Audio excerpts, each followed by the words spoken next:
রাজনীতির অন্যতম গুরুত্বপূর্ণ বিষয়ে গণতন্ত্র হলেও বাংলাদেশের রাজনীতিতে গণতন্ত্র সত্যিকার অর্থে কখনো বিকশিত হয়েছিল কিনা তা নিয়ে নানা প্রশ্ন রয়েছে।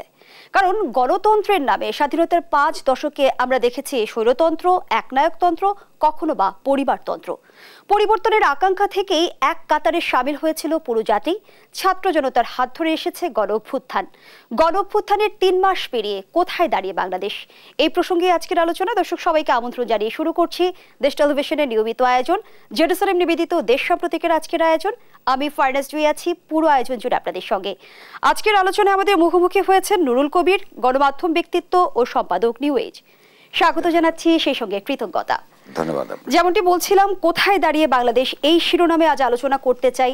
একটু সুস্পষ্টভাবে জানতে চাই, একদিকে জনগণের প্রত্যাশার পাহাড়, অন্যদিকে আমরা দেখছি যে হিমালয় সম চ্যালেঞ্জ। এর মধ্য দিয়ে 3 মাস অতিক্রম করেছে অন্তর্বর্তী সরকার। এই 3 মাসের সময়ের পরিক্রমায় অন্তর্বর্তীকালীন সরকারের জনপ্রিয়তা কমেছে না বেড়েছে? ধন্যবাদ। আপনি যে প্রথম একটা মন্তব্য দিয়ে শুরু করেছেন, ওইটা তো খুব প্রয়োজনীয় আলাপ। 53 বছরে বাংলাদেশে আদৌ কোনোদিন গণতন্ত্র ছিল কিনা, বা না থাকলে কি ধরনের রূপান্তরের মধ্য দিয়ে বাংলাদেশের সমাজ এবং ইতিহাস এগিয়েছে, সেইটার পথ ধরে যদি আজকের সময়টা আলাপ করি আমরা, এক ধরনের ঐতিহাসিকতা মিলবে তার মধ্যে। বাংলাদেশ প্রতিষ্ঠিতই হয়েছিল বা গণতন্ত্র প্রতিষ্ঠার জন্য প্রধানত, কিন্তু বাংলাদেশে কোনোদিনই গণতন্ত্রের অর্থ যদি হয় যে সাধারণ মানুষের ইচ্ছার একটা অভিপ্রকাশ হিসেবে সংবিধান, সেই সংবিধানের মধ্যে লিখিত রাষ্ট্রের কর্তব্য, নাগরিকের অধিকার, এবং সেই অধিকার পালন যদি বাস্তবায়নের ক্ষেত্রে কেউ যদি কিংবা রাষ্ট্র যদি বাধা হয়ে দাঁড়ায়, রাষ্ট্রকে আপনার অ্যাকাউন্টেবল করা, জবাবদিহিতার মধ্যে আনা, এবং ক্রমান্বয়ে মানুষের অধিকারকে সম্প্রসারিত করা। মৌলিক অধিকারগুলির মধ্যে কতগুলো আছে যে এই যে বাক ব্যক্তির চিন্তা, সংবাদপত্রের স্বাধীনতা ইত্যাদি, যেগুলি যদি মানে খুবই একেবারে ন্যূনতম, এগুলো যদি আমরা হিসাবের মধ্যে ধরি, বাংলাদেশে কোনোদিন কোনো সরকার আমলের গণতন্ত্র ছিল না। কিন্তু গণতন্ত্রের আকাঙ্ক্ষা বরাবরই ছিল, এবং কখনো কখনো ছোট ছোট, কখনো কখনো বড় বড় আন্দোলন সংগ্রামের মধ্য দিয়ে এই সমাজ এগিয়েছে, কিন্তু এখনো পর্যন্ত সেটা বাস্তবায়ন হয় নাই। সর্বশেষ যে শিক্ষার্থী গণ অভ্যুত্থানের কথা আপনি বললেন, সেইটারও মূল প্রণোদনা শেষ পর্যন্ত একটা বৈষম্য বিরোধী গণতান্ত্রিক ব্যবস্থা। এখন সেটার জন্য চ্যালেঞ্জ আপনি নিজেই বলেছেন পাহাড় সম, কিন্তু এই চ্যালেঞ্জটার কারণ তো এই নয় যে বাংলাদেশের মানুষ গণতন্ত্র বলতে কি সেটা বোঝে না। বুঝে, প্রশ্ন হচ্ছে যারা ক্ষমতায় এসছেন তারা গণতন্ত্র কতটুকু বোঝেন, কিভাবে তারা এটা বাস্তবায়ন করতে চান, সে আলোচনাটা আমরা আসবো। কিন্তু তার আগে কেমন ছিল আর কেমন আছে আপনি বলেছেন যে দেখুন, এখানে যে খুব বেশি অগ্রগতি হয়েছে এখনো পর্যন্ত কোনো কিছুরই, সেটা বলা যাবে না। তবে কতগুলো জিনিস অনুপস্থিত আছে, সেটা একটা বড় স্বস্তির ব্যাপার। কি কি নতুন হয়েছে সেটা, সেই সুখের দিকে আমরা না গেলেও স্বস্তির দিক হচ্ছে, এখন বাংলাদেশে প্রতিদিন আমরা রাজনৈতিকভাবে ক্ষমতাসীনদের যারা প্রতিদ্বন্দ্বী, তাদেরকে প্রতিদিন জেলে যেতে হয় না, তাদের বিরুদ্ধে প্রতিদিন মামলা হয় না, নতুন করে কোনো গুম খুন হয় নাই, বিচার বহির্ভূত হত্যাকাণ্ডের কথা শোনা যায় না। প্রতিদিন অর্থনীতির মধ্যে যে লুটপাটের যে দৃশ্য ছিল, সেটা এই মুহূর্তে অনুপস্থিত। নানাভাবে আমাদের বাংলাদেশের ইতিহাসকে পার্টিজান মনোপলাইজেশনের যে সাংস্কৃতিক অপচেষ্টা ছিল, সেটা অনুপস্থিত। সেই দিক থেকে অনেক কিছু স্বস্তি আছে, কিন্তু সুখের সন্ধান মিলতে দেরি হবে। একভাবে বলা যেতে পারে এই সরকার আসলে কি করতে চান আমরা খুব পরিষ্কার বুঝি না এখনো। সেই দোষটা হয়তো আমাদের মেধার কিছু সমস্যা থাকতে পারে, কিন্তু সরকারের চুপচাপ থাকাটাও কম দায়ী নয়। আপনি স্বস্তির কথা বলছিলেন, আমরা অস্বস্তির কথাও যদি শুনি। হ্যাঁ, সেই অস্বস্তির ব্যাপার প্রথমটাই এটা। যেমন ধরুন, এর আগের সরকারটাকে যদি এক কথায় আপনি বলেন, একটা বাচাল সরকার ছিল। বাচাল এই অর্থে যে প্রতিদিন এত অপ্রয়োজনীয় কথা, এত অসত্য কথা মন্ত্রী থেকে শীর্ষ পর্যায় পর্যন্ত লোকেরা বলতে, ধরুন আমাদের এই ঢাকা শহর, এইটা আমরা সিঙ্গাপুর বানিয়ে দিয়েছি, ওই অঞ্চলটা প্যারিস বানিয়ে দিয়েছি, এই দেশের অর্থনৈতিক উন্নয়নে আমরা মধ্য আয়ের দেশে পৌঁছে গেছি, এর ওই তার রাজনৈতিক প্রতিনিধি এ খারাপ, এর কিছু হয় না, সারাক্ষণ কথা বলতো, অধিকাংশই অর্থহীন এবং অসত্য। সেই অস্বস্তি থেকে আমরা বেরিয়ে এসেছি। স্বস্তি নাই এই কারণে, ওই যদি বাচাল সরকার হয়, এটা একটা বোবা সরকার, এই অর্থে বোবা। তারা 3 মাস হয়ে গেছে রাষ্ট্র ক্ষমতায় গেছেন, কি কি আমরা পছন্দ করি না এদেশের মানুষ, এটা সবাই জানে। ওনারা সেটা কি করতে চান এটা এখনো পর্যন্ত পরিষ্কারভাবে বলেন নাই। তারা বলেছেন সংস্কার চান, গণতান্ত্রিক সংস্কার। সংস্কারের জন্যে কতগুলি কমিটিও করে দিয়েছেন। সেই কমিটি 3 মাস পরে তারা রিপোর্ট দিবেন, সেটার পরিপ্রেক্ষিতে রাজনৈতিক দলগুলোর সঙ্গে তারা আলাপ করবেন, তারপরে তারা সিদ্ধান্ত নেবেন। অর্থাৎ তাদের নিজ গণতান্ত্রিক সংস্কার সম্পর্কে তাদের নিজেদের কোনো রাজনৈতিক দার্শনিক দৃষ্টিকোণ আমরা এখনো দেখি নাই। কিংবা কতদিন তারা ক্ষমতায় থাকবেন, অগণতান্ত্রিক সরকারের বিরুদ্ধে আন্দোলনের উপর যে সরকার দাঁড়িয়েছে, গণতান্ত্রিক সরকার কখনোই কোনো দিন কোনো দেশে কোনো সমাজে কোনো কালে অনির্দিষ্ট কোনো মেয়াদ থাকতে পারে না। এখনো তারা পরিষ্কার করে বলেন নাই। সরকারের যে গঠন, তার মধ্যে আমরা কিছু কিছু মানুষকে আগে থেকে চিনি, সমাজে নানান পর্যায়ে তারা তৎপর ছিলেন, কিন্তু এদের কেউ রাজনৈতিকভাবে খুব তৎপর ছিলেন না। আর কিছু কিছু মানুষকে আমরা চিনি না। আমরা চিনি না মানে হচ্ছে এই সংবাদপত্রের জগতে থেকেও, তার মানে হচ্ছে ওনারা হয়তো খুব ব্যক্তিগতভাবে নানান কিছু করেছেন। সমাজ এবং রাজনীতির পরিসরে যদি তারা তৎপর থাকতেন আমরা চিনতাম। এই চেনা এবং অচেনা লোকদের যখন আপনার কোনো পরিষ্কার স্বচ্ছ রাজনৈতিক দার্শনিক দৃষ্টিভঙ্গি উপস্থাপিত থাকে না, তখন ইতিহাস সচেতন মানুষ হিসেবে আমাদের অস্বস্তি থাকবেই। বর্তমান সময়ে আমরা যদি অন্তর্বর্তীকালীন সরকারের সাথে রাজনৈতিক দলগুলোর সম্পর্ক কিংবা বোঝাপড়ার বিষয়টি নিয়ে প্রশ্ন করতে চাই, দূরত্ব দেখছেন না দূরত্ব ঘুচেছে কিছুটা? আমার মনে হয় যে প্রথম দিকে যেই সম্পর্কটা ছিল প্রথম কয়েকদিন, তারপরে তাদের মধ্যে অনেক দূরত্ব বেড়েছিল। পর্যায়ক্রমে মানুষের মধ্যে, সমাজের মধ্যে আলোচনা হয়েছে, রাজনৈতিক দলগুলোরও নানান উদ্বেগ থেকে এই সরকার সম্ভবত বুঝতে পেরেছে, আই এম নট শিওর, সম্ভবত বুঝতে পেরেছে যে রাজনৈতিক দলগুলোর সঙ্গে যারা বিগত স্বৈরতান্ত্রিক সরকারের বিরুদ্ধে 15 বছর ধরে, তারও আগে থেকে অনেকে করেন, সংগ্রাম করেছে, তাদের একটা সে আছে এই সমাজ এবং রাষ্ট্র কীভাবে চলবে। সেইটা প্রথম যে যত উপেক্ষিত ছিল, অন্তত তাত্ত্বিকভাবে তারা এটা বুঝতে পেরেছেন, এটা বোঝা যায় যে দূরত্ব কমার জন্য একটা তাত্ত্বিক ভিত্তি তৈরি হয়েছে। প্রায়োগিক অর্থে আমরা এখনো তেমন কোনো কার্যকর যোগাযোগ দেখি না। কিন্তু এটার মধ্যে একটা কিন্তু নতুন উপাদান যুক্ত হয়েছে। যখন এই নির্বাচনের কথা আসছে এবং যেই ছাত্রছাত্রীরা এই সংগ্রামের নেতৃত্ব দিয়েছেন শুরু থেকে, তারা যখন রাজনৈতিক দল গঠন করবার কথা চিন্তা করলেন, তার প্রস্তুতিও চলছে বোঝা যায়, তখন কিন্তু প্রথম দিকে যে এরকম সম্পর্ক অপরাপর রাজনৈতিক দলগুলোর সঙ্গে এই সরকারের তরুণ নেতৃত্বের সঙ্গে থাকবার কথা ছিল, সেটার আশাও আমি করতে পারি না। কারণ ভবিষ্যতে নির্বাচনকে কেন্দ্র করে তাদের মধ্যে প্রতিদ্বন্দ্বিতার প্রশ্ন উঠবে, ফলে একটা টেনশন রাজনৈতিক কিন্তু পরবর্তী নির্বাচন পর্যন্ত থাকবে। সেই টেনশন নানানভাবে আমরা অভিপ্রকাশ দেখি, বক্তৃতা বিবৃতির মাধ্যমে কখনো কখনো ওরা পরস্পরকে বিরোধিতা করছে এবং খুব একটা সমঝোতার মধ্যে তারা থাকবে, এটা এখনো পর্যন্ত আশা করা যায় না। এবং ছাত্রদের নতুন রাজনৈতিক দল গঠনের প্রসঙ্গে কিন্তু এই প্রশ্নটি আমরা প্রায়শই শুনছি যে ছাত্রদের নতুন রাজনৈতিক দলকে আসলে কিংস পার্টিতে রূপান্তরিত হবে কিনা। এখানে দুটো ব্যাপার, একটা হচ্ছে যে বাংলাদেশে তরুণরা নতুন চিন্তা এবং কর্মপদ্ধতি নিয়ে রাজনীতিতে আসুক, নাগরিক হিসেবে আমি চাই, এবং তারা তাদের কতগুলি ত্যাগ তিতিক্ষা অল্প সময়ের ব্যবধানে হলেও তারা তাদের ত্যাগ তিতিক্ষা এবং সাহস সেটা তারা দেখিয়েছে। একটা দেশকে নতুন দিক নির্দেশনা দেবার জন্যে সেটা খুব গুরুত্বপূর্ণ একটা পূর্ব শর্ত, সেই শর্তটা তারা পালন করেছেন। কিন্তু কিংস পার্টির কথাটা খুব ন্যায্যভাবে আসছে, কারণ অন্তত 3 জন এখানে খুব প্রভাবশালী মন্ত্রী আছেন তারা রাষ্ট্রযন্ত্রকে ব্যবহার করে যদি রাজনৈতিক দল গড়ে তুলতে চান, সেটা আমি মনে করি তাদের দিক থেকে একটা ভুল সিদ্ধান্ত হবে। তাদের যে ক্রেডিবিলিটি তৈরি হয়েছিল, তারা যদি একটা প্রেশার গ্রুপ হিসেবে সরকারের বাইরে থেকে এই রাজনৈতিক দল গঠন করতেন বা করার চেষ্টা করতেন, তাহলে তাদের ব্যাপারে মানুষের রেসপেক্ট বোধ অনেক বেশি থাকতো। আর আপনি যে বললেন যে কিংস পার্টির কথাটা উঠল কেন, এটার লক্ষণ স্পষ্ট।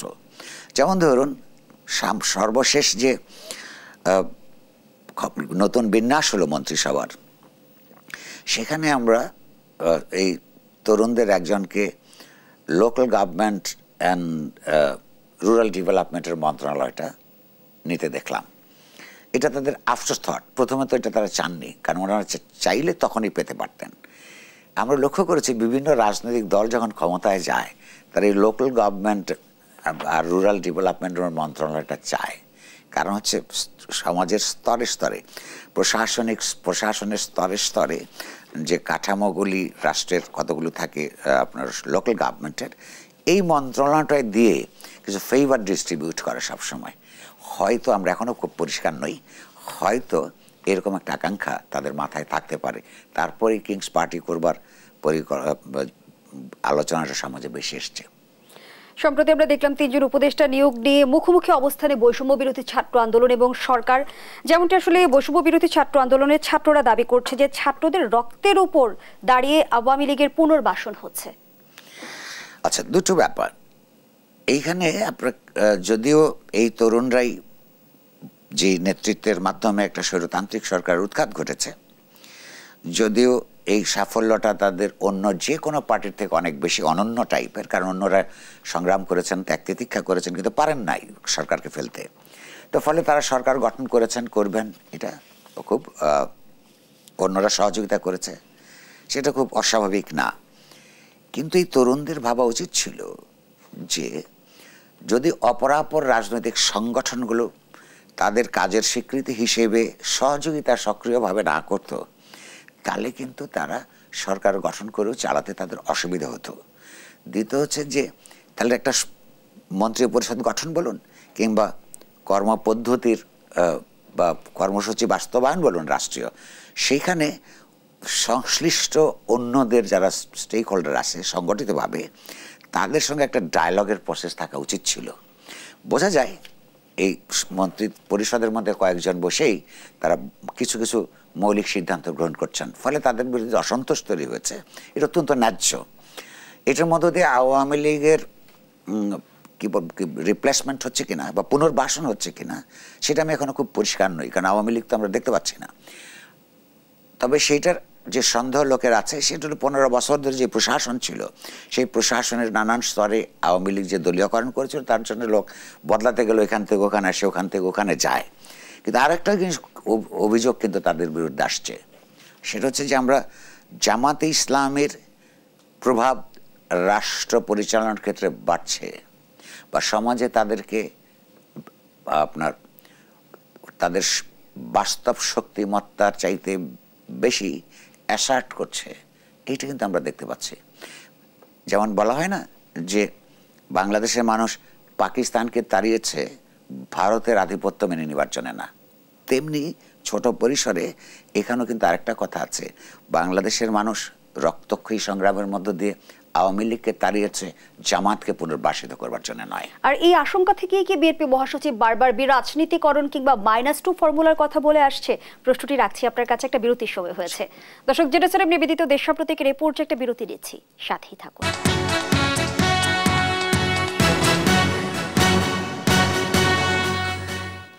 আবারও আমন্ত্রণ, আপনারা দেখছেন দেশ টেলিভিশনের নিয়মিত আয়োজন জেরুজালেম নিবেদিত দেশ সাম্প্রতিক। আমরা আবারও ফিরছি আলোচনায়। জনাব নুরুল কবির, যে আলোচনায় আমরা ছিলাম, জামাতকে পুনর্বাসনের এই আশঙ্কা থেকেই কি বিএনপি মহাসচিব বারবার রাজনীতিকরণ কিংবা -2 ফর্মুলার কথা বলছেন? আমার মনে হয় না, কারণ জামাতকে পুনর্বাসন করা না করাটা একটা রাজনৈতিক ব্যাপার। জামাত একটা রাজনৈতিক দল, সেখানে তাদের প্রতিযোগিতার ব্যাপার আছে, ভাবাদর্শগত প্রতিযোগিতা যেমন আছে, ক্ষমতা দখলের প্রতিযোগিতা থাকতে পারে। সেটার কারণে কিন্তু ওনারা এই কথা বলছেন, আমার ধারণা তা নয়।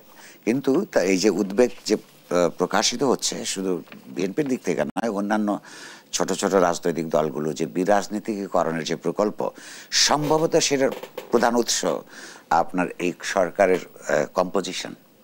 আমি আগেই ইঙ্গিত দিয়েছিলাম যে এই সরকারের মধ্যে রাজনৈতিক মানে দু একজন ছাড়া, তাও তার তরুণ সময়ে হয়তো তারা ছিলেন, এই কারোরই তেমন কোনো রাজনৈতিক প্রক্রিয়ার মধ্য দিয়ে বেড়ে ওঠার কোনো উদাহরণ নেই। কিন্তু রাষ্ট্র, সরকার, অর্থনীতি এবং নানান রাষ্ট্রীয় পলিসি, সংবিধান, আইন, এগুলো রাজনৈতিক ব্যাপার মূলত।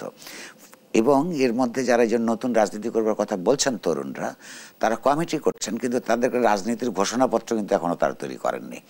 অর্থাৎ যারাই এখানে আছেন তাদের সুনির্দিষ্ট করে, সরকারের যেমন নানা দিক থেকে লোক এসছে, এনজিও থেকে এসছে, প্রাইভেট সেক্টর থেকে এসছে, একাডেমিয়া থেকে এসছে, আপনার জুডিশিয়ারি থেকে এসছে, তা কাদের এক একজনের এক এক ধরনের রাজনৈতিক ভাবনা।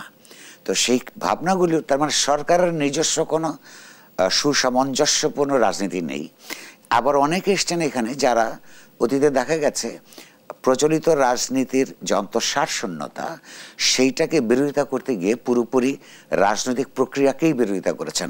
রাজনৈতিক দল ছাড়া, রাজনৈতিক প্রক্রিয়া ছাড়া দেশকে এগিয়ে নিয়ে যাওয়া যায়, এরকম বিশ্বাসের লোক এখানে আছেন। তাহলে গোটা ব্যবস্থার মধ্যেই যদি যারা রাষ্ট্র পরিচালনা করছেন আপনার রাজনীতির প্রতি কারোর শ্রদ্ধা থাকে, কিংবা তাদের ব্যাপারে রাজনীতির প্রতি অনীহা থাকে, এবং সেই সরকার যদি অনেক দিন থাকে, সমাজের মধ্যে কিন্তু এক ধরনের বিরাজনীতিকরণের প্রক্রিয়া শুরু হবার একটা আশঙ্কা অত্যন্ত বস্তুনিষ্ঠভাবেই মানুষ মনে করতে পারে। সেই উদ্বেগ আমার ব্যক্তিগতভাবে আছে। কোন রাজনীতি আমি পছন্দ করি কি করি না সেটা এক ব্যাপার, রাজনৈতিক প্রক্রিয়াটা যদি খুবই আপনার প্রাণবান একটা উপস্থিতি না থাকে, আপনি বিরোধিতা করবার জন্য যে প্রক্রিয়া সেটাও থাকে না। সেখানে যে কোনো রাজনীতি সচেতন, গণতন্ত্র পরায়ণ ব্যক্তি বা দল কিংবা গ্রুপদের এই এক ধরনের সংশয় থাকতেই পারে। যে আকাঙ্ক্ষা নিয়ে গণঅভ্যুত্থান ঘটেছে, রাজনীতিতে যদি সংস্কার না হয়, গণঅভ্যুত্থানের আকাঙ্ক্ষা আমরা পুরোপুরি বাস্তবায়ন করতে পারবো কি? দেখুন, না, এক কথা হচ্ছে পারবো না। আর গণতন্ত্রের আকাঙ্ক্ষাটা কি, মানে এই গণঅভ্যুত্থানের পেছনের আকাঙ্ক্ষাটা কি ছিল, এটা তো কিছুদিন পরে মুক্তিযুদ্ধের চেতনার মতন অবস্থা দাঁড়াবে। যেমন মুক্তিযুদ্ধের চেতনা বলতে কি শেষ পর্যন্ত ডিফাইন তো আওয়ামী লীগ কখনো করে নাই। মুক্তিযুদ্ধের চেতনার কথা বলতো, আর লুটপাট, অগণতন্ত্র, অপসংস্কৃতি, এই নানান ধরনের দলীয় স্বার্থান্বেষী কাজকর্ম মুক্তিযুদ্ধের চেতনার নামে তারা চালাতো। অথচ মুক্তিযুদ্ধ করেছিল মানুষ দেশে একটা সমতা ভিত্তিক অর্থনীতির জন্যে, একটা গণতান্ত্রিক রাজনীতির জন্যে, মানুষের নাগরিক হিসেবে মানবিক মর্যাদা প্রতিষ্ঠিত করবার জন্যে, এবং অন্যায়ের বিরুদ্ধে সমাজে ন্যায় প্রতিষ্ঠা করবার জন্যে। এই যে ডিফাইন্ড জিনিসগুলোকে বিকৃত করে দলীয়করণ করেছিল, আমার আশঙ্কা এই যে আমরা আলাপ করছি যে এই গণঅভ্যুত্থানের পেছনে কি প্রণোদনা কাজ করেছিল, কি চেতনা কাজ করেছিল, এগুলো কিন্তু ডিফাইন করা সরকারের একটা দায়িত্ব, সমাজের বুদ্ধিজীবী তার দায়িত্ব আছেই। কারণ হচ্ছে এটা তো একটা কোটা সংস্কার বিরোধী আন্দোলন দিয়ে শুরু হয়েছিল, সেই আন্দোলনের ন্যায্যতা ছিল, কিন্তু শেষ পর্যন্ত খুব একটা স্বৈরতান্ত্রিক ব্যবস্থার বিরুদ্ধে আন্দোলনটা পরিণতি লাভ করলো এবং তার পতন হলো। কিন্তু স্বৈরতান্ত্রিক ব্যবস্থার বদলে গণতান্ত্রিক ব্যবস্থা কি হয়, সেইটাই তো এই গণঅভ্যুত্থানের চেতনা। সেই আবার গণতান্ত্রিক ব্যবস্থা নানান অভিপ্রকাশ থাকে, তার রাজনৈতিকটা কীরকম হবে, অর্থনৈতিক, সামাজিক, সাংস্কৃতিক, সেগুলো সূত্রবদ্ধ করলে যা দাঁড়ায়, সেটাতে হয়তো আপনাকে সহযোগিতা করতে পারে আন্দোলনের সময় কী ধরনের স্লোগান এসছে, স্লোগান কত আকাঙ্ক্ষার বহিঃপ্রকাশ ঘটায়, গ্রাফিতি কী আঁকা হয়েছিল, তা কি গান কবিতা নতুন করে যে একটা সৃষ্টিশীল সময় তৈরি করে যে কোনো বড় আন্দোলন কিভাবে করেছিল, এগুলো সারসংকলন করার মধ্য দিয়ে কিন্তু সরকারের উচিত ছিল যে এই হচ্ছে এখানকার এই সময়ের আপনার এই ছাত্র গণঅভ্যুত্থানের চেতনা। কিংবা আপনি খুব সহজ করে বলতে পারেন যে আওয়ামী লীগ যা যা করেছে তার উল্টোটা করাই হচ্ছে এখানকার চেতনা। তাহলে আওয়ামী লীগ যে খারাপ কাজ করছে সেগুলো উল্টালে যেটা দাঁড়াবে, কিন্তু সেটা খুব বেশি সরলীকরণ হয়ে যায়। একটা সমাজ তার ইতিহাসের ইতিবাচক পরিবর্তন করতে গিয়ে এত সহজ পথে এগোতে পারে না। ফলে এগুলিও প্রচুর আলাপ আলোচনা হওয়া দরকার, পরীক্ষা নিরীক্ষা হওয়া দরকার, গবেষণা হওয়া দরকার, এবং প্রচুর সভা সমিতি হওয়া দরকার। সবচেয়ে বড় কথা, সরকারের একটু মুখ খুলতে হবে। তো ওনারা এইটার চেতনা এই বিজয়ী ছাত্র গণঅভ্যুত্থানের চেতনা হিসেবে কি বোঝেন সেটা তো আমরা জানি না, বলেন নাই তো এখনো। এটা ভীষণ আশ্চর্যজনক না? ওনারা তো ডিফাইন করবেন যে এই কারণে দেশ শত্রুমুক্ত হয়েছে বা একটা গণতান্ত্রিক ব্যবস্থা মুক্ত হচ্ছে, এখন আমরা এইগুলি করে এই চেতনা বাস্তবায়ন করব। দেখছি না তো। একই সাথে কিন্তু সরকারের মেয়াদ নিয়েও এক ধরনের ধোঁয়াশা আছে। তাদের কি প্রমাণিত হয়? প্রমাণিত হয় এদের কারোর হয়তো অনেক দিন ক্ষমতায় থেকে যাওয়ার ইচ্ছা আছে বিনা ভোটে। এটা মানবে না। কিছুদিন পরেই এখানে যদি তাদের বিরুদ্ধে আবার রাজনৈতিক দলগুলো কিংবা সমাজের অপরাপর সংগঠিত অংশ রাস্তায় নামে, সেটা খুব দুর্ভাগ্যজনক হবে। সে কারণেই সরকার উচিত কতগুলো জিনিস পরিষ্কার করা। কি সংস্কার, সেই সংস্কার যারা করবেন তাদেরকে কি ডাইরেক্টিভস তারা দিয়েছেন, যে সংস্কার আমরা করতে চাই সে যাদেরকে কমিটি করে দেওয়া হলো সেখানেও তো একটা আপনার দিক নির্দেশনা থাকতে হবে। সেটা দিয়ে আমরা বুঝবো এই সরকার কিভাবে চিন্তা করে, তার চিন্তার পদ্ধতি আমরা বুঝি না। নানান জায়গা থেকে আমি আগেই বলেছি নানান লোক আসছে, এন্টি পলিটিক্যাল লোক আসে, এখানে পলিটিক্যাল লোক আসে এবং রাজনীতি পরায়ণ খুব লোক নাই। তো এটা যেটা বুঝতে পারছেন না বলে আমার মনে হয় যে মানুষ কিন্তু তাদের এই নীরবতাকে বেশি দিন মেনে নেবে না। তার ফলে তাদেরকে পরিষ্কার করতে হবে না, তার রাস্তায় নামবে মানুষ। আবার আপনি ইতিমধ্যে একটু বলেছেন কিছু কাজ বা কিছু অ্যাপয়েন্টমেন্ট ছাত্রদের যে অংশ ক্ষমতায় নেই তাদের পছন্দ হয়নি, তারা কিন্তু রাস্তায় এসছে। আজকে কিন্তু স্বাস্থ্য মন্ত্রণালয়ের দায়িত্বে নিয়োজিত যিনি উপদেষ্টা, তাকে কিন্তু প্রকাশ্য রাজপথে একটা ডেমনস্ট্রেশনের শিকার হতে হয়েছে। যে মানুষ রক্ত দেয়, তার বন্ধুরা যখন বেঁচে থাকে, আত্মীয় পরিজন বেঁচে থাকে, তার যখন রেস্ট সমাজে এখনো পর্যন্ত যায় নাই, তখন কিন্তু তারা দ্রুততর সময়ের মধ্যে চ্যালেঞ্জের মোকাবেলা করতে পারেন। ফলে সরকারের উচিত হবে পরিষ্কার করে মানুষের সামনে কথা বলা। ইতিমধ্যেই কিন্তু বৈষম্য বিরোধী ছাত্র আন্দোলনের নেতারা বলেছে যে আমরা এখন সরকারকে ওন করছি, ডিজোন করতে কিন্তু আমাদের সময় লাগবে না, কারোরই লাগবে না। অন্তর্বর্তী সরকারের কর্মকাণ্ড নিয়ে কোনো প্রশ্ন না করার বিধান রেখে নতুন একটি অধ্যাদেশ জারির প্রক্রিয়ার শেষ পর্যায়ে রয়েছে। অন্তর্বর্তী সরকার অধ্যাদেশের প্রয়োজনীয়তা কতটুকু, দায় মুক্তি নাকি আইনি কাঠামোয় আনা, মূল উদ্দেশ্য কি? ওনারা যেটা বলেছেন দায় মুক্তি, এই চিন্তার মধ্যে ইতিহাস চেতনার অভাব আছে। কেন? বাংলাদেশে সাংবিধানিক এবং আইনগত দায় মুক্তির মেলায় ঘটনা আছে। সবচেয়ে বড় দায় মুক্তির সাংবিধানিক ঘটনা ছিল 1975 সালের 15 আগস্টের পর মুশতাক সরকারের দেয়া দায় মুক্তি।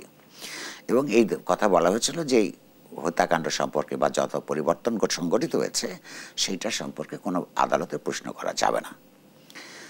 তারপরে তো আপনি তো দেখেছেন, আপনি সেই সময়কার সময় নিশ্চয়ই আপনার জন্ম হয়নি, কিন্তু আপনার বেড়ে ওঠার প্রক্রিয়া দেখেছেন তো, সেই সাংবিধানিক দায় মুক্তি হত্যাকাণ্ডের বিচার কিংবা অপরাপর ঘটনার বিচার থামাতে পারে নাই। কিংবা দায়মুক্তি কিন্তু আপনার কতগুলি অর্থনৈতিক কর্মকাণ্ডেরও দায়মুক্তি বিগত সরকার দিয়েছে। এই যে আপনার বিশেষ কতগুলি চুক্তি, আর্থিক চুক্তি, সেগুলি নিয়ে আদালতে যাবে না, বিদ্যুৎ সংক্রান্ত চুক্তি, এগুলি অনেকগুলি আরও কতগুলো আছে। এই সরকার কি তা মানছে? মানবে না।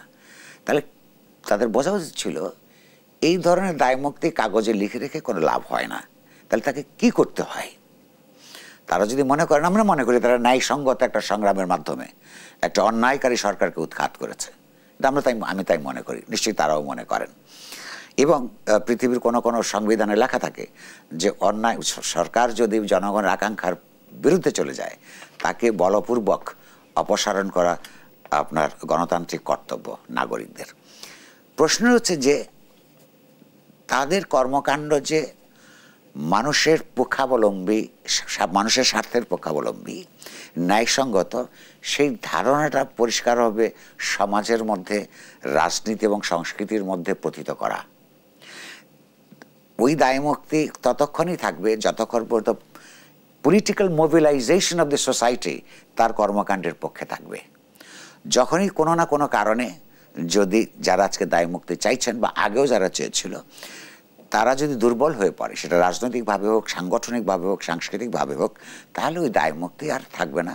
প্রতিপক্ষ যারা বেটার পলিটিক্যাল মোবিলাইজেশন করতে পারবে তারা এগুলি উড়িয়ে দিবে। অতীতে তাই হচ্ছে, ভবিষ্যতে তাই হবে।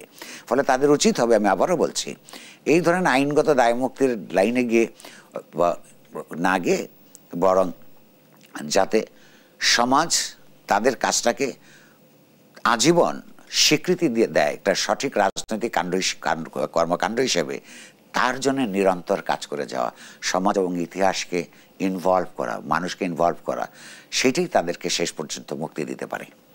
সরকারের কাজের ক্ষেত্রে সর্বোচ্চ বাধা কোনটি আসলে? কারণ দায়িত্ব গ্রহণের পরপরই কিন্তু আমরা শুনেছি বিভিন্ন সময় জুডিশিয়াল কুয়ের কথা, অ্যাডমিনিস্ট্রেটিভ কুয়ের কথা শুনেছি, সেক্রেটারিয়েট কুয়ের কথা শুনেছি। এই বিষয়গুলো থেকে, এই সংকটগুলো দিয়ে কিন্তু সরকারের মূল লক্ষ্য থেকে কি লাঞ্ছিত হচ্ছে? প্রশ্নটি রাখছি আপনার কাছে। আবারও বিরতির সময় হয়েছে দর্শক। জেরুসালেম নিবেদিত দেশ সম্প্রতিকের রিপোর্ট, যে আবারও বিরতিতে যাচ্ছি, সাথেই থাকুন।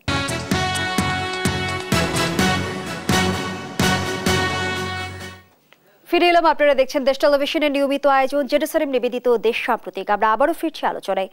জনাব নুরুল কবির, যে আলোচনায় আমরা ছিলাম, রাষ্ট্রপতির অপসারণ, রাজনৈতিক দল নিষিদ্ধ, সংবিধান সংস্কার এবং সবশেষ উপদেষ্টা নিয়োগ, একের পর এক সংকট কিন্তু আমরা দেখছি। আর এই সংকটের ভিড়ে সরকারের মূল লক্ষ্য, সেই লক্ষ্য থেকে কি সরকার ক্রমেই সরে যাচ্ছে? এই সরকারের মূল সমস্যা হচ্ছে যে, আমি আবারও বলি, তার কাজটা কি এটা ঠিক মতন চিহ্নিত করতে না পারা। ধরুন, আপনি তিনটা কথা বলেছেন। সরকারি দল নিষিদ্ধ করা, হাফ করেছে, ছাত্র সংগঠনকে তারা নিষিদ্ধ করেছে। আওয়ামী লীগকে নিষিদ্ধ করবে কিনা সেটা এখনো সিদ্ধান্ত গ্রহণ করতে পারে নাই। আওয়ামী লীগকে নিষিদ্ধ করা, অর্থাৎ সংগঠন হিসেবে এই সংগঠনকে নিষিদ্ধ করা, তার বিরুদ্ধে অপরাধ অভিযোগকে মানবতা বিরোধী কাজ করেছে। ইন্ডিভিজুয়ালদের বিরুদ্ধে মামলা হচ্ছে এবং সংগঠন হিসেবে তার বিরুদ্ধে মামলা হবে কিনা সেই সিদ্ধান্ত তারা গ্রহণ করেনি, আগেই নিষিদ্ধ করার ঘোষণা করছে। এটা দুটো দিক আছে, একটা নৈতিক দিক আর একটা বাস্তবতার দিক। নৈতিক দিক হচ্ছে যে, আমি অবশ্যই মনে করি এই যে জুলাই আগস্ট মাসে, এর আগেও করেছে বিচ্ছিন্নভাবে, সংগঠিতভাবে একটা ম্যাসাকার, একটা গণহত্যার মতন কাজ। আন্তর্জাতিক আইন যা আছে গণহত্যা সংক্রান্ত, তার অধীনে এটা ফিট করে, তার সংগঠন হিসেবে বিচার হওয়া উচিত আওয়ামী লীগের। কিন্তু এটা খুব আইরনি না? এই দাবিটা যারা যারা করছে তার মধ্যে জামাত ইসলামও আছে বা তাদের সায় আছে। 1971 সালে জামাত ইসলাম যে ধরনের গণহত্যা করেছে, সেই এবং ঘটনা যেহেতু সেটা আরও আগের প্রথম, তো প্রথমে তো যদি আপনি নৈতিক দিক থেকে যান, তাহলে প্রথমে সংগঠন হিসেবে জামাত ইসলামের 1971 সালের গণহত্যার জন্য বিচার হওয়ার কথা। দ্বিতীয়ত তারপরে এইটাকেও আপনি আওয়ামী লীগকেও এটা করতে পারেন, তা না হলে এটা একটা ষড়যন্ত্র মনে হবে ইতিহাসের মধ্যে। কারণ একই বিষয়ে আপনি দুই ধরনের মানদণ্ড ব্যবহার করেছেন। এটা হচ্ছে নৈতিক দিক। প্রায়োগিক দিকেও তার একটা ভুল সিদ্ধান্ত, সেটা হচ্ছে যে, আমি আগেও বলেছি, কয়েক জায়গায় লিখেছিও, সেটা হচ্ছে যে কোনো রাজনৈতিক দল মানে একটা চিন্তা। একটা চিন্তাকে আপনি দলকে নিষিদ্ধ করতে পারবেন, চিন্তাকে নিষিদ্ধ করা যায় না। চিন্তার সব প্রচার নিষিদ্ধ করা যায়, সেটা আপনি করলেন। কিন্তু অতীতে দেখা গেছে, যখনই কোনো রাজনৈতিক দলকে আইনগতভাবে বা প্রায়োগিক অর্থে নিষিদ্ধ করা হয়, কাজকর্ম করতে দেওয়া হয় না, তারা আসলে মানুষের সহানুভূতি লাভ করে এবং তাতে যে উদ্দেশ্যে করা হয় নিষিদ্ধ করা, সেটা মূলত সেটা একটা বুমেরাং হয়ে কাজ করে। যেমন আমি আবারও জামাত ইসলামের উদাহরণ দিই। জামাত ইসলামী 15 বছর আগে তার যতটুকু সমাজে প্রভাব প্রতিপত্তি ছিল, এই 15 বছর পরে তার এখন কিন্তু বেড়েছে। সেটা আমার পছন্দ হোক কিংবা না হোক, কারণ জামাতকে কার্যত নিষিদ্ধ করে রেখেছিল, পরে তো আইনগতভাবেও করলো। আওয়ামী লীগের ক্ষেত্রে সেই ঘটনাই ঘটবে, যেটা গুরুত্বপূর্ণ।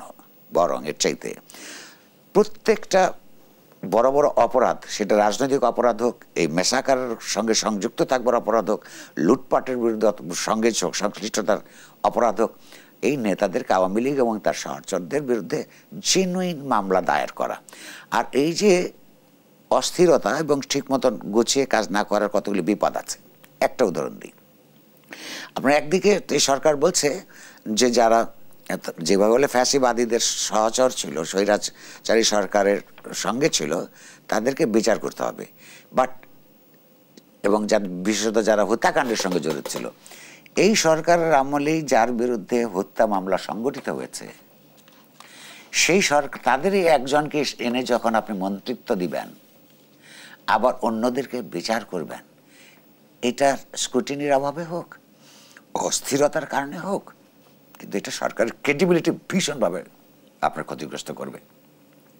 আপনার একটা করতে বলছে তার কাজ করতে কর্ম করার সমস্যাটা কি, ওরা তো কাজকর্মটা কি এটা আমি বুঝতে পারছি না। আমি আপনাকে ছোট্ট করে বলি, একদম ওনারা সংস্কার করবেন, সংস্কার কমিটি করে দিয়েছেন, ততক্ষণ পর্যন্ত এই বিষয়ে তাদের কাজ নাই যতক্ষণ না রিপোর্ট আসবে। তাহলে এই অন্তর্বর্তীকালীন সময়ে এই রিপোর্টগুলি আসা পর্যন্ত তাদের কাজ কি? রুটিন কাজ, মন্ত্রণালয়গুলি চালানো সঠিকভাবে, আগে চুরি বাটপাড়ি হতো সেগুলো ছাড়া এক ধরনের স্বচ্ছতার ভিত্তিতে কাজ করা, সেগুলি করবেন।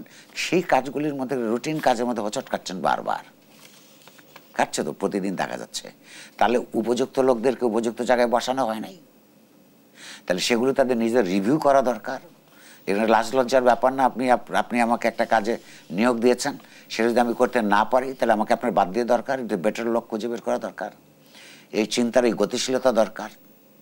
এগুলো আমরা লক্ষ্য করছি না, সে কারণে তারাও বিপদে পড়ছে, সঙ্গে সঙ্গে দেশও বিপদে পড়ছে বলে আমার মনে হয়।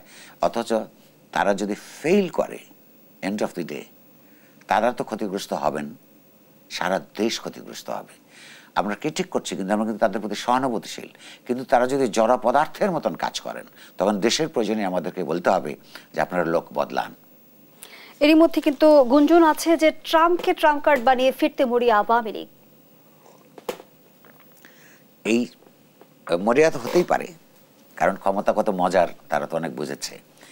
কিন্তু যাদের কোনো রাজনীতির সচেতনতা আছে, ইতিহাস বোধ আছে, মার্কিন যুক্তরাষ্ট্রের পলিসি, ফরেন পলিসি কীভাবে ঠিক হয়, এবং বাংলাদেশের রাজনীতিতে একবার এই ধরনের অপরাধ করে দূরে সরে গেলে তার প্রত্যাবর্তন করবার জন্য কি কি দরকার হয়, এগুলি যারা বোঝে তারা জানে এই আলোচনাটা আরও 10 বছর পরে করলেও চলবে। কিন্তু আমরা সাম্প্রতিক সময়ে ভারতীয় কিছু গণমাধ্যমের যে ভূমিকা দেখছি, তাদের যে দায়িত্বহীন আচরণ দেখছি, কখনো কখনো মনে হচ্ছে যে আওয়ামী লীগের মুখপাত্র হয়ে কাজ করছে তারা। কি উদ্দেশ্যে? উদ্দেশ্য আওয়ামী লীগকে পুনর্বাসিত করবার চেষ্টা। ভারতের দিক থেকে এটা খুবই আত্মঘাতী, সেটা অনেক দিন থেকে ভারত এই আত্মঘাতী কাজের মধ্যে আছে। ভবিষ্যতে দেখা যাবে কি দাঁড়ায়। প্রশ্নটা হচ্ছে যে আওয়ামী লীগ, আপনার মনে পড়ে আওয়ামী লীগ নেত্রী শেখ হাসিনা প্রধানমন্ত্রী থাকা অবস্থায় একবার ভারত থেকে ফিরে বলেছিলেন, আমি ভারতকে যা দিয়েছি ভারত কখনো বলতে পারবে না। মনে পড়ে এরকম একটা কথা বলেছিলেন, পত্রপত্রিকা ছাপা হচ্ছিল, আপনারাও প্রচার করেছেন। তো সে কারণে এমন অমূল্য সব জিনিস দিয়েছে, ভারত তার প্রতি কৃতজ্ঞতা দেখাচ্ছে, তো সেটা ভারত করতেই পারে। এখন প্রশ্ন হচ্ছে যে গণমাধ্যম যে অসত্য কথাগুলি বলে, এটা আসলে দুটো কারণে করে। একটা হচ্ছে কি পুরাটাই কিন্তু মানে আমি অনেকদেরকে চিনি, হ্যাঁ, ভারতের সাংবাদিক, উপমহাদেশের নানান ধরনের, আমি অনেক বছর হলো তো দক্ষিণ এশিয়ার অনেক সাংবাদিককে চিনি। তাদের একটা অংশ নিতান্তই মূর্খ। একটা হচ্ছে সচেতনভাবে করে, একদম গভর্নমেন্টের হয়ে করে প্রপাগান্ডা, বাংলাদেশের বিরুদ্ধে শত্রুতা করবার জন্য। সেই শত্রুতা করার যে তার জন্য ভালো না, এইটা বুঝবার বুদ্ধি পলিসি মেকারদের নাই, আমি আসছি সেখানে। আরেকটা অংশ আছে, ওটা বিলিফ সিস্টেম থেকে করে, ধর্মে বিশ্বাসের মতন করে মনে করে যে ধর্ম বিশ্বাস মানেই কিন্তু ইরাশনাল, অর্থাৎ সেখানে যুক্তি কাজ করে না। ওরা মনে করে যে আওয়ামী লীগ থাকলে তাদের জন্য ভালো, এর বিশ্বাস করে। এখন কি করবেন তার স্বার্থে? আমাদেরকে বোঝাতে হবে এদেরকে যে দুইটা দেশের মধ্যে সত্যিকার অর্থে একটা মিউচুয়ালি রেসপেক্টফুল পারস্পরিক স্বার্থ দেখবে এরকম একটা ওয়ার্কিং রিলেশন দরকার। সেটা আমাদেরও কাজ, কারণ ভারতের সঙ্গে আমাদের বন্ধুত্ব, ওয়ার্কিং রিলেশন দরকার আছে। কিন্তু সেখানকার বুদ্ধিজীবিতার মধ্যে এই সমস্ত সাম্প্রদায়িকতা আছে, তারপর ঈর্ষা আছে, বাংলাদেশের উন্নয়নকে আসলে তার চায় না এবং নিজেদের সুবিধা চায়। কিন্তু প্রশ্ন হচ্ছে যে লক্ষ্য করুন, ভারত যদি ন্যূনতম গণতান্ত্রিক মূল্যবোধ তার থাকতো, বন্ধুত্বটা যদি দেশ টু দেশ কিংবা পিপল টু পিপল হতো, শুধু বাংলাদেশের সঙ্গে না অন্যান্য দেশগুলির সঙ্গে তার পার্শ্ববর্তী, তাহলে তো ভারত কিন্তু এই অঞ্চলের স্বাভাবিক নেতা হতো। সে সাইজ বড়, তারপর মানুষ বেশি, অর্থনীতির সাইজ বড়, সে তো এমনিই নেতা হতে পারতো। কিন্তু ভারত শুধু নিজের উপকার ছাড়া অন্যের কোনো উপকার দেখতে শিখে নাই। এটা ভারতীয় এলিটটার, রুলিং ক্লাসের অন্তর্গত সংকীর্ণতা এবং সীমাবদ্ধতা। সে কারণে ভারত সম্ভবত পৃথিবীতে একমাত্র দেশ, আমি প্রায়ই বলি এটা, যে তার চারপাশের সমস্ত প্রতিবেশীর সঙ্গে খারাপ সম্পর্ক। কারণ প্রত্যেকেই এখনও তার চাণক্য নীতির মধ্যে আছে। চাণক্য নীতি কি জানেন? সেই যে কয়েক হাজার বছর আগে, ৩,৫০০ বছর আগে ফরেন পলিসি নির্মাণ করে দিয়েছিলেন, বলেছে যে তোমার পাশের দেশ তোমার শত্রু, তারপরেরটা তোমার মিত্র। ভারতের যে বডি ল্যাঙ্গুয়েজ আমরা দেখছি বর্তমান প্রেক্ষাপটে, তাহলে তো সেটি খুব প্রাসঙ্গিক প্রশ্ন যে ইন্টারপোলের রেড নোটিশ জারির মধ্য দিয়ে শেখ হাসিনাকে ফিরিয়ে আনা সম্ভব হবে কি না, সেটা আসছে আমি পরে। আপনি ওই জিনিসটা খেয়াল করুন আপনার অডিয়েন্সের জন্য। তাহলে চাণক্য নীতি যদি তার পররাষ্ট্রনীতি হয়, এবং সেটা কি তাই বাস্তবে আমরা দেখছি। আরেকটা জিনিস খেয়াল করেছেন, তার পররাষ্ট্র মন্ত্রণালয়ের নাম হচ্ছে চাণক্যপুরী। তাহলে ওই চাণক্য নীতির কারণে বাংলাদেশের আশপাশের মধ্যে তার কোনো বন্ধু থাকতে পারে না, এই শত্রুতা সে করে যাবে। ফলে আমাদের উচিত হবে আশপাশের সব দেশগুলোর মধ্যে এক ধরনের সংহতির চেষ্টা করা। আর ভারতের সব মানুষ এরকম স্বার্থপর এবং বোকা, এটা হতে পারে না। ওখানে অনেক বিদ্বান লোক আছেন, প্রগতিশীল লোক আছেন, অসাম্প্রদায়িক লোক আছেন, তাদের মধ্য থেকে আমাদের বন্ধুত্ব খুঁজতে হবে। আর ইন্টারপোলের কথা যেটা বলছেন আপনি, শেখ হাসিনাকে, কারণ শেখ হাসিনা নিজেই তো চলে আসতে চান, বলেছেন না ফোন করে যেন টুক করে ঢুকে পড়বেন, উনি তো আসাই উচিত। আসলে হলো উনি আইনগত আইনের অধীনে যাবেন, তো আমরা তো জোর করে আনতে হবে কেন? দ্বিতীয় একটা কথা বলি, আপনি লক্ষ্য করুন বাংলাদেশের সঙ্গে কিন্তু ভারতের চুক্তি আছে। এটা কি চুক্তি? প্রত্যর্পণ চুক্তি। বাংলাদেশ কিন্তু অনুপ চেটিয়াকে ভারত সরকারের অনুরোধে হস্তান্তর করেছিল তাদের হাতে। তাহলে ভারতের রাজনৈতিক এবং নৈতিক কর্তব্য বাংলাদেশের গণহত্যার প্রধান আসামি বাংলাদেশ সরকার যদি তাকে চায় তাহলে তাকে দিতে হবে। তো এখন এটার ব্যাপারে আমি এখনো মন্তব্য করছি না ভারত কি করবে, এ কারণে যে বাংলাদেশ সরকার এখনো পর্যন্ত অফিসিয়ালি ভারত সরকারের কাছে আমাদের এই কি বলে যে আসামিকে, প্রধান আসামিকে তো আনুষ্ঠানিকভাবে চাইনি। আমরা আমাদের আয়োজনের একেবারেই শেষ পর্যায়ে অসংখ্য ধন্যবাদ জানাচ্ছি এবং কৃতজ্ঞতা জানাচ্ছি জনাব নুরুল কবির আপনাকে। দর্শক, এখানেই শেষ করছি জেরুসালেম নিবেদিত দেশ প্রতীকের আজকের আয়োজন। ধন্যবাদ এতক্ষণ আমাদের সাথে থাকার জন্য।